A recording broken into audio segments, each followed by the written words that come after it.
Hello, good afternoon, ladies and gentlemen. My name is Kunal Wadhwani. I'm the ex-CHRO of Choitram's group. I'm coming from Dubai all the way. Salam alaikum, my fellow friends.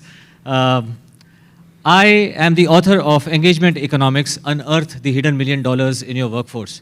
A pretty strange concept because in January 2024, when I started researching about engagement, I went through all the possible research surveys, primarily the first one being Gallup. And then I realized that there's so much information over there, which tells me that the honest truth is that any and every research that we read about engagement only tells you that an engaged employee can provide X percentage of extra productivity compared to an disengaged employee. But any survey that exists today associated to HR or engagement does not tell you anything about if you invest $1 million in a particular project, what comes out of it, right? To decode that, I started writing this book called Engagement Economics, which has nothing to do with individual motivation. It has everything to do with the mathematical framework which can be used to calculate the cost of disengagement in an organization. To that credit, my mom always used to tell me that you should always thank time and choice of words. The three people who endorsed this particular book, number one, Dave Ulrich. He was kind enough to read the whole manuscript and he endorsed this book. Nathan SV is another leader. He's one of the finest HR leaders in India, ex-CHRO of Deloitte, who provided the forward. Esther Martinez, obviously everybody knows her, ex-CEO of People Matters. All these three people read the manuscript, they validated the work, and that gave me confidence to go ahead and try out some test scenarios in the market. But the interesting point where it all starts is associated to a value proposition. I met a couple of people this morning. One of my friends is sitting right over here. And I asked this question, what is your individual core value? Most of you are thinking right now. We join organizations, and in every organization, we find these 4 or 5 value pillars on the wall hanging somewhere in the organization, right? We hire people, we tell that we want to hire either for certificates, we want to hire people either for skills. 6 months down the line, there are doubts in the organization. A year down the line, people start getting disengaged in the organization. 24 months down the line, people either leave the organization because they are disengaged or they are asked to leave. And the reason is one, cultural fitment. The cultural fitment aspect is based on the individual value proposition, which I, as an individual employee, am absolutely unaware of, for that matter, right? So we do hire for cultural fitments and everything to a certain extent at a senior leadership level, because over there, smart people like the CHROs and the head of HRs of the world are sitting and talking about the corporate values. But if a talent acquisition executive at a shop floor level is recruiting for shop floor level candidates, okay, 73%, 33%, 50% customer facing candidates, how often do they actually go to the value proposition of people? And when that does not happen, that initially becomes the root cause of disengagement in the organization. So I have been hearing about AI since morning. I would like to come up with a picture of management and engagement in organizations. Raise of hands, how many of you exactly know how much disengagement cost your organization every single year? Does anybody have an idea? I don't see a single hand. Because if there was one hand in this particular audience, my next question would be, keep it up if you have quantified it to the dollar. The biggest challenge is because we never have quantified disengagement in our organization, we never know what we are actually losing. Now, Gallup states that $8.9 trillion are lost to disengagement annually. Did you know that you could buy Amazon, Google, and you will still have some amount of money left for a nice lunch with this kind of money? Right? And this goes into disengagement each and every year. Gallup also states that 23% of employees across the globe are actively engaged, which leaves 77% of employees who are partially engaged, and out of which 18% are actively disengaged in the organization. And this, my friends, is not a fluff. This is a P&L reality of the organization, which it bleeds year on year.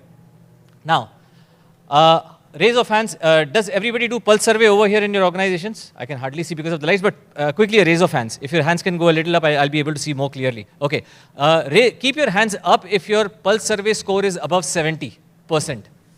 All right, let me tell you, all of you who have raised your hand right now are living in an illusion. It is not 70%. My organization, and by the way, allow me to also say I have been guilty to that particular effect a few years back, right?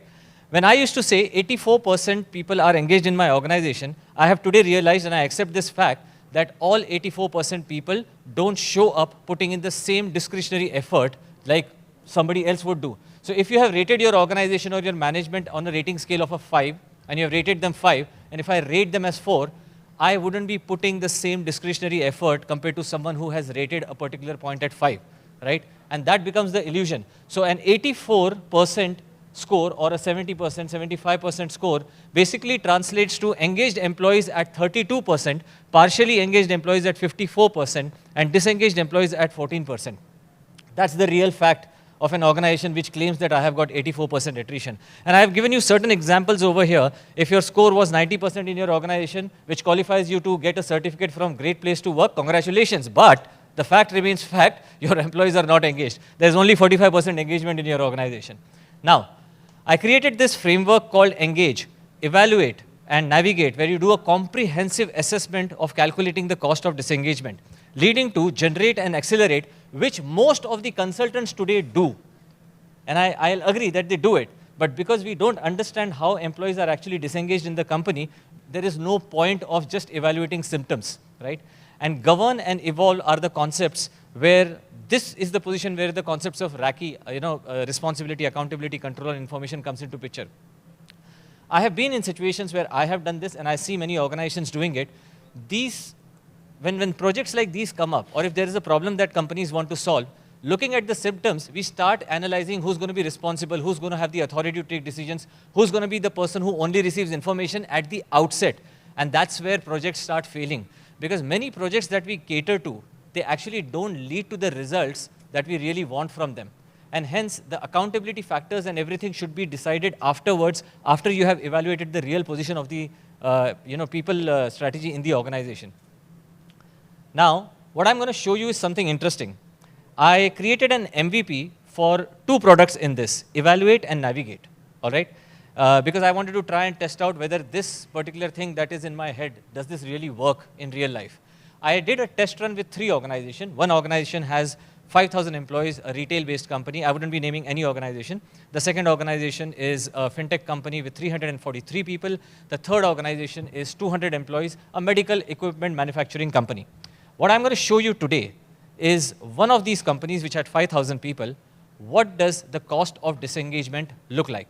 But before that, let me tell you the 6 leaks that were identified in the organization when we started this particular research. Number 1 being productivity gap, second one being quality and errors, third one, disengagement also enhances absenteeism in the organization, turnover is the highest contribution most of the time. If it is not the highest, productivity gap will be the highest. Innovation loss and customer impact, and this is not the internal customer, this is the external customer impact that I'm talking about. Now, combined altogether, these costs can reach 20 to 35% of your total payroll cost, the annual total payroll cost. And let me show you exactly how it happens. Now, everybody is aware of the concept of an average salary in the organization, right? So irrespective whether your employee is engaged, partially engaged, or actively disengaged, you pay the same average salary to the employee. But what do you get in return?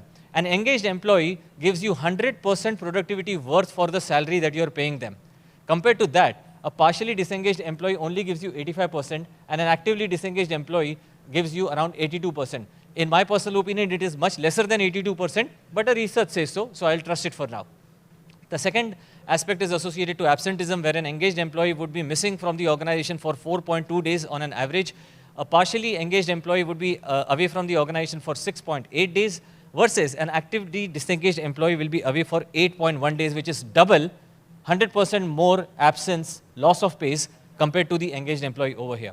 And then it basically establishes the one fact that you are paying more for, let's say, buying a full-size large pizza, and in return you only get a medium pizza, right? So that's what the reality of organization is, because there is no organization that can claim today, neither in this room or outside in the world, that we are getting 100% productivity worth our payroll. So this is cost category number 1, which is payroll inefficiency. The second category is associated to the operational drag, where quality and errors per se, an average engaged employee may make 2% errors on a routine basis. A partially engaged employee would increase the error and quality issues by 60% and go to 3.2%. And an actively disengaged employee will give you approximately 3.8% errors and quality issues, which is 90% more than engaged employees. When you look at turnover, many organizations don't even know the concept of engaged turnover versus actively disengaged turnover. If you look at your data and you get into the concepts of which employees are engaged, you will realize that engaged employees only have around 2 to 3% attrition in the organization. But look at the significant amount of turnover at disengaged level. It is 8 times more, and that's where our organizations start bleeding money. And the replacement cost of all these elements are approximately 75% to 125% of the annual salary, okay, when you're replacing people. Cost category number 3 is associated to strategic opportunity lost. In strategic opportunity, there are 2 factors. One is innovation. An engaged employee would give you 8 times more ideas, okay, which can be beneficial. That idea could be associated to people, that idea could be associated to technology, or any kind of process improvisation that will add to the P&L. But an actively disengaged employee gives you 0.5% ideas. That's the value proposition that goes missing from the organization as far as innovation is concerned. And finally, the customer impact, which is also a strategic opportunity loss. Because let's say this organization that I'm talking about has 73% customer-facing employees. That is directly associated to a revenue leak if you have approximately 14 to 20% people who are disengaged. Now, the honest truth about percentages, like I have already mentioned to you, Gallup will tell you that an engaged workforce will give you 21% more productivity compared to a disengaged workforce. There is no doubt about it. But Gallup in no way shows you that if you invest 3.65 million or any amount, let's say $10 million into engagement or people strategy, it will give you X amount of results. Hence, anybody tomorrow who tries to convince you that if you put in so much money into a particular project, we are going to give you X returns, that is an assumption, and only an assumption. Because to validate anything, you need to start doing pilot projects. Now, there are 3 aspects over here before I show you the mathematical calculation that I did with this organization some time back. Tier 1 is called the payroll cost, and the element where I have 85% confidence that the amount of money that an organization loses across all the 6 categories, okay, I can directly defend it even with a CFO of the organization. Because CFO is like the HR's best friend, right? In every organization, you go and ask them for budgets and they'll be very skeptical about it, right? And we always end up creating a hassle, mental hassle in our own mind that why do CFOs don't give us the money that we really want? We want to engage people. We want to increase our score from 75% engagement to 80% engagement. But because there is no P&L correlation over there, that's where the whole skepticism comes into picture. But with the tier 1, which I'm going to show you right now, there is a clear-cut defense mechanism where you'll be able to answer to the CFO how the numbers are generated and where this information is coming from. The second tier is associated to revenue cascade, which is more of a directional input. Only and only if you know which areas you are bleeding on, you will be able to pick up the right projects to cater to those particular areas. And these are not just people strategy related projects that I'm talking about. If it is a quality and an error related project, you might be able to bring in more technology, more AI into those particular elements, which will cater to the organization's P&L ability in a much better way. And that way combined together, the example that we are going to see right now has a 2.4x potential on ROI. Okay. Now, this organization has got 5,000 people, average salary of $54,000. This is the annual average salary, by the way, which leads to the total payroll of $270 million. The engaged employee quotient is 30%, partially engaged employees are 50%, and actively disengaged employees are at 20% scale over here. The defensible annual cost when calculated reached $102 million, which is divided into these categories. The turnover was at 34%, which is 34.9 million. Productivity at 29% was at 30 million. Strategic loss at $20 million at 20%, which included innovation and customer lapses. And finally, the operational element, which has quality and absenteeism, that was 17.1 million. Altogether, 102 million, which is 37.8% of our payroll productivity worth completely lost from the organization. And that leads to approximately $20,405 per employee. Fascinating facts, right? Imagine you're working in this organization. Ask yourself, as HR people, will you be doing increments this year? No. No, you can't. Because this is how company bleeds, and the problem is that we just don't know where the money is leaking. Now imagine if you have this power of understanding this information about your organization. wouldn't you be in a much better position to incorporate your money into projects where it really matters, where it is really going to help you? Ladies and gentlemen, it is easy to buy a chat GPT in $10. Okay, but imagine if you know why you're buying that product for $10. It will create a much bigger impact over there, right?